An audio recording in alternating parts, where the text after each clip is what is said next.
Assalamualaikum warahmatullahi wabarakatuh. Ini olinya setelah tambahi apa jenenge, ditambahi apa jenenge minyak corn oil kemarin cuma. Nah ini mau penulis tambahkan corn oil ya.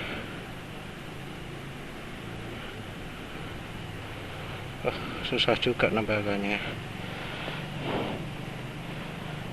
banyak yang lolos.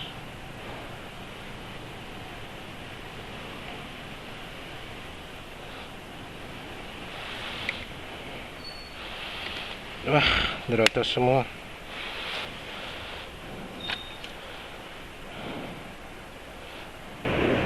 Nah, apa nambah segitu tadi kerasa? Entah ya, tapi yang jelas sekarang kondisi mesinnya halus ya. Kayaknya linoleic acid ini cocoknya kalau untuk suhu rendah ya. Suhu tinggi juga oke ya, soalnya daya tahan minyak corn oil, minyak jagung ini tinggi sekali ya. Titik apa flash pointnya paling tinggi, titik apa power pointnya juga paling rendah ya di antara oli lain.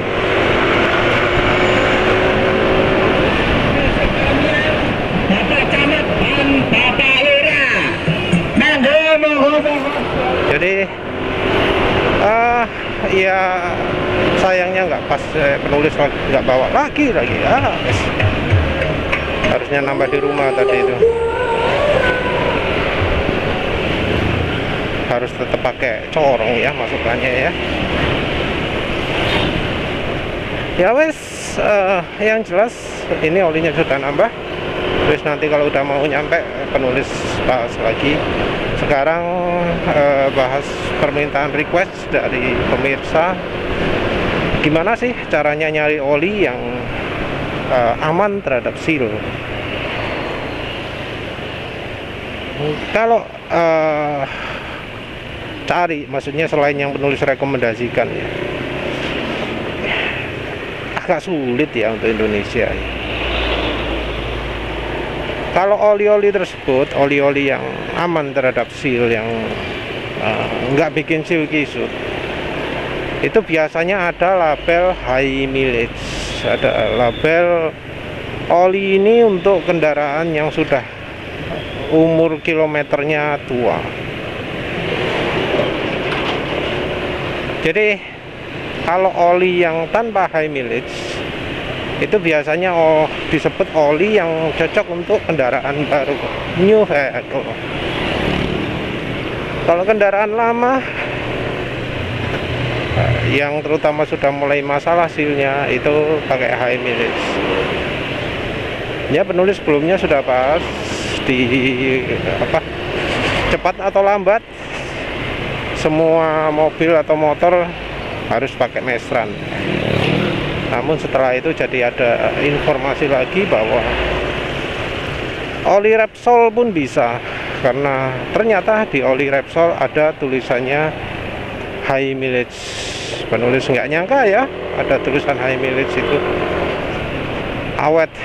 Nanti mungkin penulis coba lihat oli Bardahol itu ada tulisannya high mileage atau enggak. Castrol GPS mungkin juga penulis akan cari ono tulisannya high mileage atau enggak. Jadi semua oli-oli yang penulis coba awet di motor ya, mulai dari baru itu penulis coba lihat apakah emang ono tulisannya high mileage. Jadi jarang ya oli high mileage itu. Oli di Indonesia pun jarang high mileage. Dari penjelasan resminya sendiri, oli high mileage itu ada berapa ya? 3 faktor yang diperhatikan.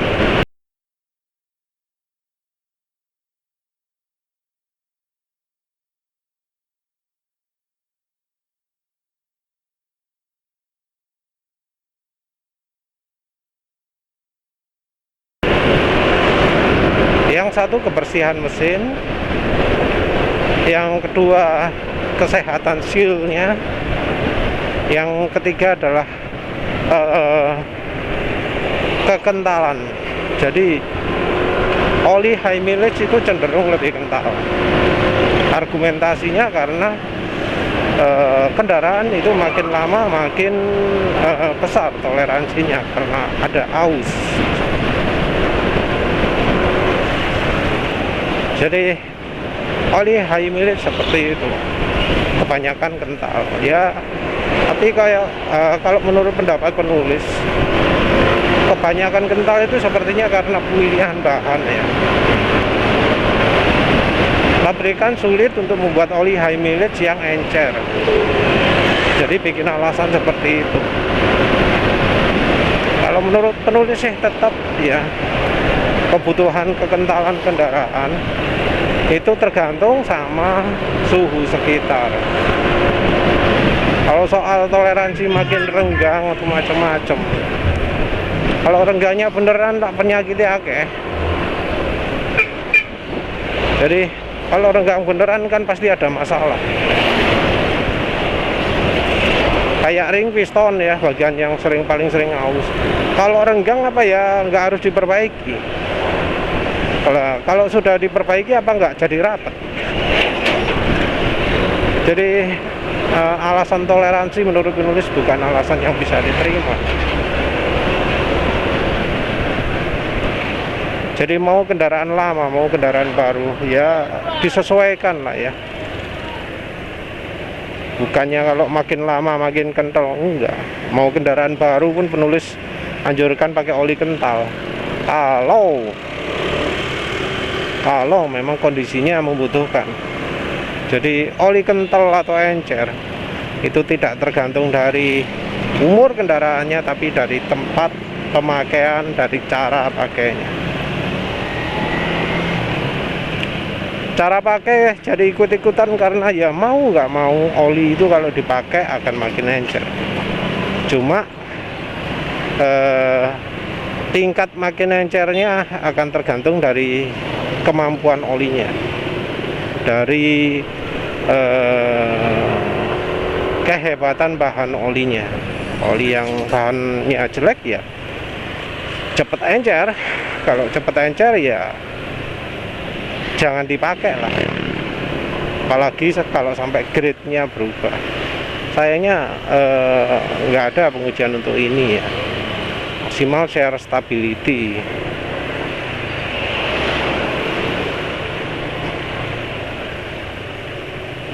Terus habis itu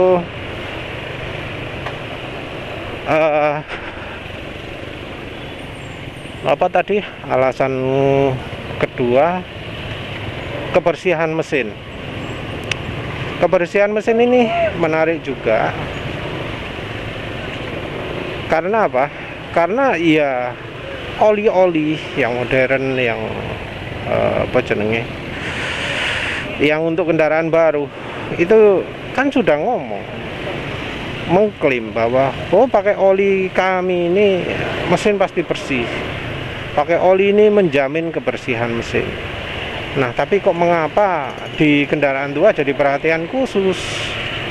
Kalau kalau olinya itu beneran membuat mesin jadi bersih, ya harusnya nggak perlu ada klaim oli high mileage itu bikin mesin lebih bersih. Harusnya nggak ada klaim seperti itu. Tapi nyatanya kok ada. Berarti ya dari pabrikan itu ono masalah. Kenapa kok di produk lainnya itu malah jadi menimbulkan kerak yang baru ketahuan kalau kendaraannya tua. Itu yang perlu dicermati ya.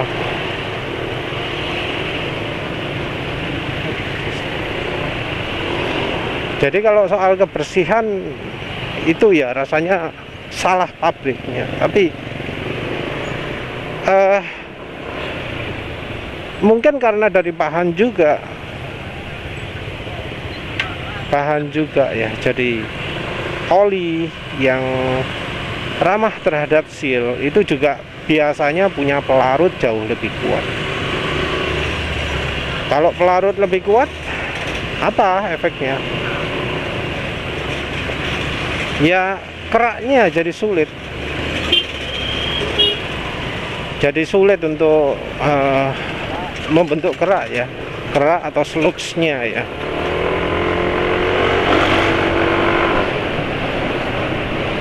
Jadi orang itu kalau untuk soal slugs seringnya ngomong anu ya, apa jenenge, dari deterjen gitu ya.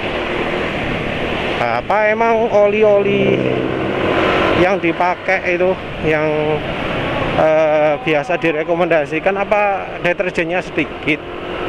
Ya banyak juga kan diomongi apa, oli kami sudah pakai aditif deterjen yang bahkan menjamin kebersihan mesin. Nah, bersih beneran atau enggak?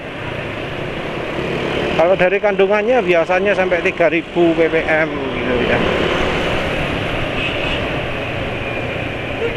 Mungkin ngomongnya, oh kalau ingin bersihkan itu harusnya pakai oli diesel.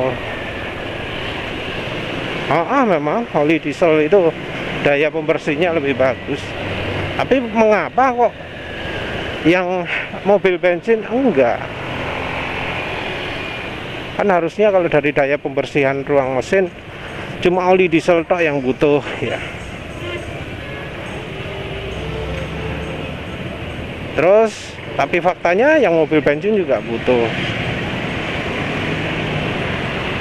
Dan ingat ya, oli dari sisi dari sisi konsentrasi aditif pembersihnya itu nggak bisa dibilang sedikit. 3000 ppm itu banyak. Kan itu biasanya dilihat dari TPN ya. TPN-nya banyak. Tapi mengapa kok nggak bersih? Kita coba lihat, penulis lupa kalau meseran SI40 TPN-nya berapa. Mungkin 7 ya kalau nggak salah.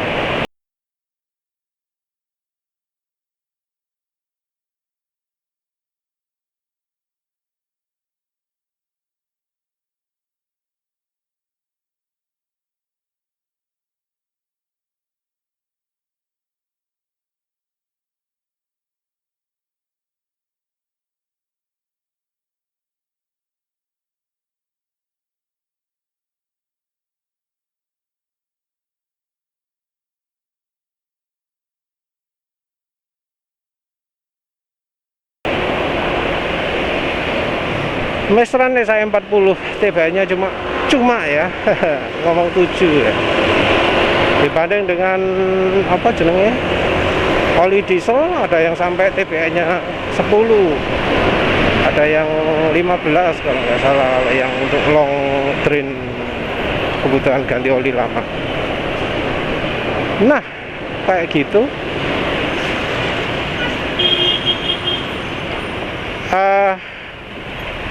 Mengapa kok oli-oli yang TBN-nya tinggi itu bisa sampai kalah dengan meseran? Jadi orang kok masih mengalami mesin kotor. TBN-nya tinggi padahal sudah sama dengan oli-oli lain. Meseran B40, Meditran S SI40. Mengapa kok bersih mesinnya bisa tuntas? Padahal ya TPN-nya sama saja. Ya karena maaf ya kalau penjelasannya penulis muter-muter membingungkan, lagi nggak konsen. Karena yang membersihkan mesin itu bukan aditif. Jadi aditif masih dikasih yang paling banyak sekalipun ya, tetap nggak bisa membersihkan, nggak bisa membuat mesin jadi bersih beneran. Karena itu kan namanya engine flush itu kan bukan deterjen yang terkandung di dalamnya. Jadi kalau lihat kandungannya engine flush, apa nyebut deterjen? Kan enggak. Jadi bukan deterjen yang jadi andalan engine flush itu, tapi apa? Cairan pelarut, cairannya, bukan aditifnya. Yang membuat aditif efektif membersihkan engine kerak ya, meskipun sebenarnya nggak bisa dibilang 100% nggak bisa dibilang 100% efektif ya, paling cuma berapa 10% atau 5% gitu ya bisa membersihkan ya. Itu kan andalannya nggak disebut, oh engine flush kami mengandung banyak deterjen gitu kan, oh engine flush kami aditif pembersihnya jauh lebih banyak. Kan nggak pernah seperti itu. Yang biasa disebutkan adalah engine flush kami mengandung formula ini yang bisa membersihkan mesin. Entah apa ada yang melakukan analisa pelumas ya ke engine flush, tapi rasanya ya nggak ada yang ngomong mengandung banyak kalsium, nggak ada ya. Kalsium itu aditif untuk membersihkan ya, aditif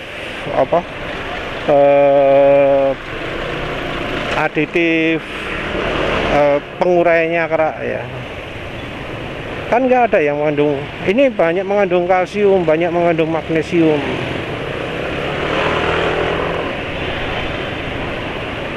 Dan di safety datasheetnya engine flush sendiri yang banyak itu adalah pelarut seperti misalnya thinner, solar, diesel fuel, gasolin, minyak tanah, kayak gitu kan kandungannya engine flush, cairan engine flush ya, karena tujuannya adalah untuk meningkatkan kandungan aromatiknya, meningkatkan dari sisi bahan olinya, jadi kemampuan olinya biar jadi lebih tinggi. Tapi itu dicapai dengan menambahkan misalnya solar, menambahkan minyak tanah, menambahkan thinner kayak gitu.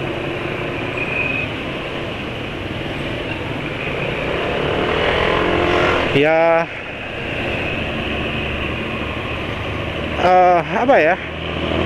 dari bukti engine flush ini juga sudah jelas bahwa yang namanya pembersihan mesin itu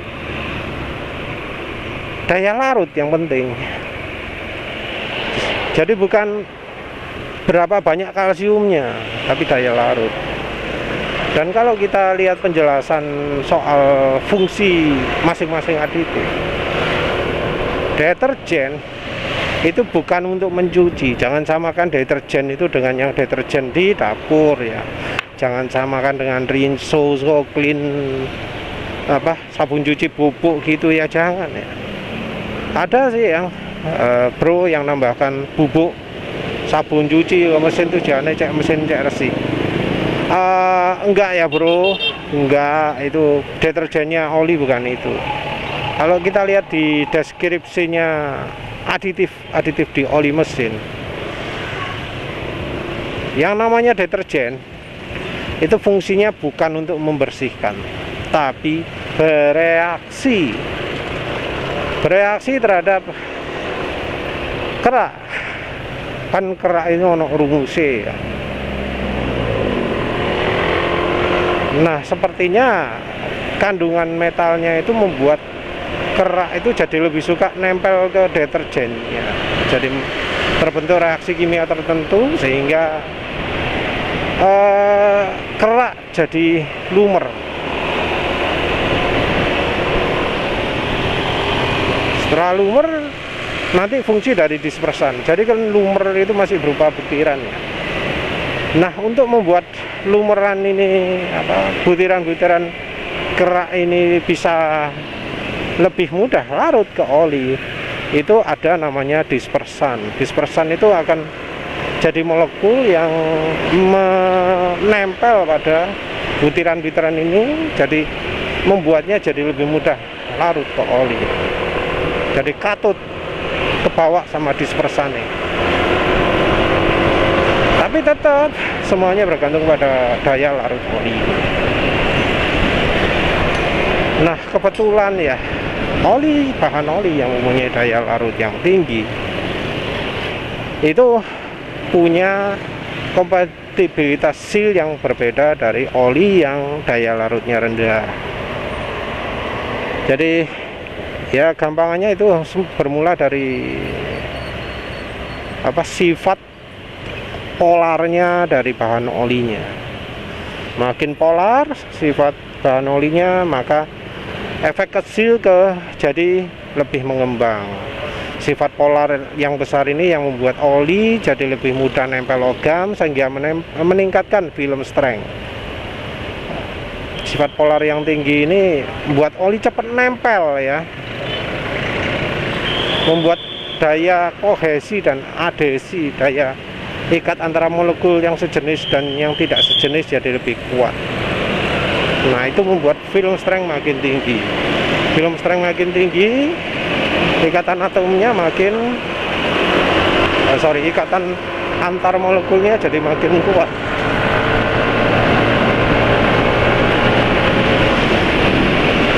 Nah, kalau makin kuat ya jadinya olinya makin hebat juga menahan tekanan, bikin mesin makin bersih.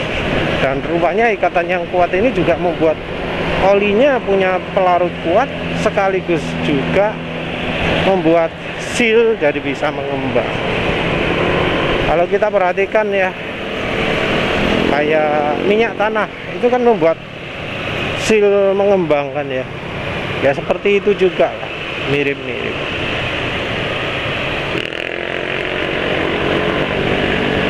Ya mungkin ada yang kepikiran lah, kalau misalnya ya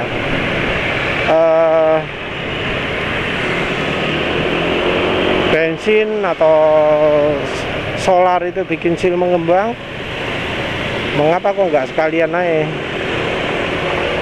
olinya dicampur bensin atau solar? Kayak misalnya fuel dilution itu,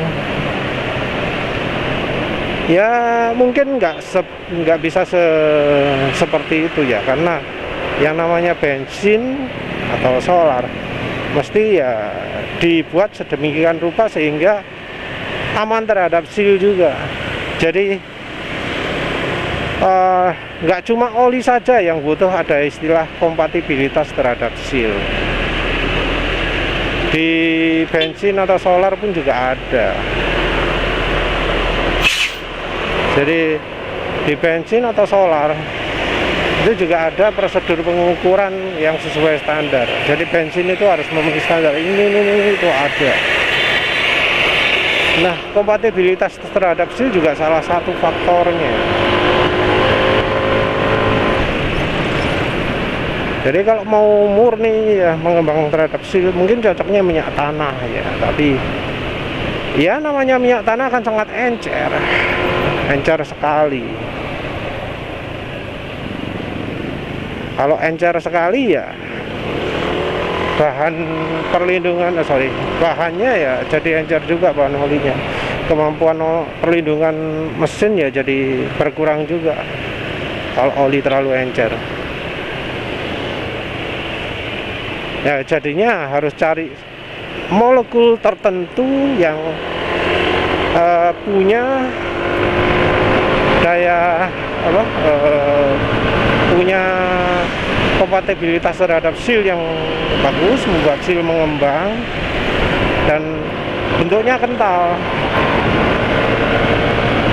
Nah, kalau di dunia pelumas ada dua, yang satu oli grup 1, yang satu ester. Nah, untuk cari yang aman gini, cari yang aman terhadap seal, ya kita carinya adalah oli grup 1 yang di Indonesia sepertinya cuma ada Mesran dan Repsol saja, juga ada Mediterranean SSA 40 atau oli ester. Sayangnya ester itu nggak jelas berapa persen esternya. Jadi untuk oli kayak Mesran itu ya, oli grup 1 itu ditandai dengan titik didih, power point ya, titik pembekuan yang rendah, yang panas. Jadi power pointnya bisa termasuk jelek untuk ukuran oli mesin. Jadi kayak Mesran itu power pointnya kan min 9. Padahal kalau oli-oli lain rata-rata minus 30. Nah, terhitung buruk kan, tapi justru yang seperti itu yang membuat olinya lebih aman terhadap seal.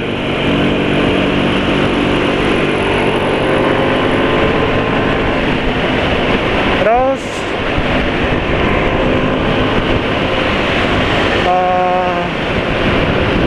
jadi oli grup 1 itu bisa dilihat cirinya dari titik power point-nya ya, min 9, min 8, min 9 kayak gitu ya. Nah, yang berikutnya adalah ester. Nah, ester ini sayangnya konsentrasinya jarang disebut, karena ya oli itu bisa aja nyebut mengandung ester, tapi cuma 1% kan, ya kecil jumlahnya, itu nggak ngefek. Kalau sisi amannya, ester itu biasanya disebut amannya itu 5%. Aman soalnya kalau lebih banyak dari 5%, jadi nggak bagus. Di pasaran yang jual oli ester rasanya cuma mono ester ya, nggak ada yang lain.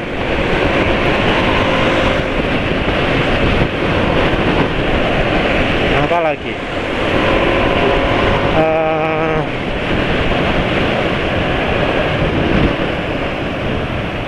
Kayaknya itu ya. Jadi yang pertama ya jelas cuma 2 itu aja pilihannya. Yang lain oli ester. Oli ester apa aja ya? Cukup banyak, ada modul ester, ada PTT ester, Ravenol ester.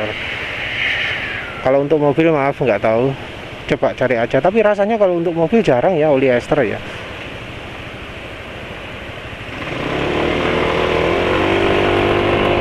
Jarang, mana ada ya oli ester, rasanya nggak ada kan ya.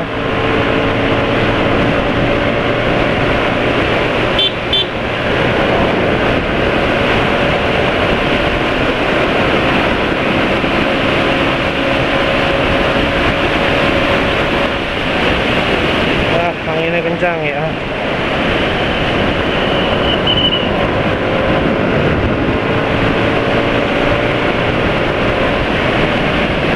Masih licin ini sekarang olinya. Nah, itu panjangan bahannya apa, bahas itunya ya. Yang jelas ya sulit ya. Sulit untuk cari bahan oli itu. Kalau pingin aman, pingin tentrem gitu ya, coba cari oli yang ada tulisannya high mileage. Sayangnya banyak oli yang nggak menyebut itu di nama olinya. Jadi contohnya aja Liquimoli, dia punya oli high mileage, tapi namanya Touring High Tech. Jadi nggak ada kata-kata high mileage. Sementara oli-oli lain ada kayak Exxon Mobil, itu dia punya oli high mileage khusus juga. Jadi ada produk high mileage sendiri.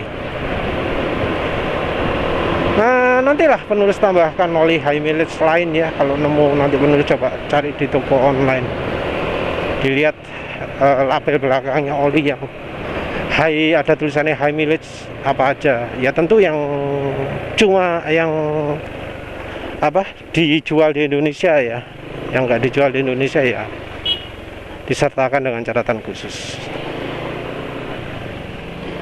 Ya wes, begitu saja. Terima kasih sudah menonton. Assalamualaikum warahmatullahi wabarakatuh.